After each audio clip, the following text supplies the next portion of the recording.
ناظرین، گزشتہ روز کوٹ نجیب اللہ ترکمن نمکین ریسٹورنٹ میں ایکٹیو یونین آف جرنلسٹ کے لیے صدر اور جنرل سیکرٹری کے لیے الیکشن کا انعقاد کیا گیا، جس میں ہتار روڈ سے ایکٹیو یونین آف جرنلسٹ کے تمام ممبران نے شرکت کی۔ ایکٹیو یونین آف جرنلسٹ کے صدر کے لیے 2 ممبران نے اپنا نام پیش کیا اور اسی طرح جنرل سیکرٹری کے لیے بھی 2 نام سامنے آئے۔ صدر اور جنرل سیکرٹری کے لیے باضابطہ الیکشن کروایا گیا، جس میں تمام ممبران نے اپنا حق رائے استعمال کرتے ہوئے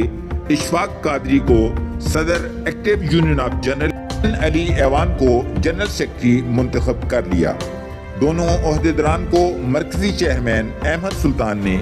باقاعدہ اپنے اپنے عہدے کا نوٹیفیکیشن جاری کیا اور اس بات کا عہد دیا کہ یونین کے قواعد و ضوابط کی پاسداری کریں گے اور یونین کے لیے اپنی تمام تر صلاحیتوں کو بروئے کار لائیں گے۔ یونین کے تمام ممبران نے عہدیداران کو مبارکباد پیش کی اور نیک تمناؤں کا اظہار کیا۔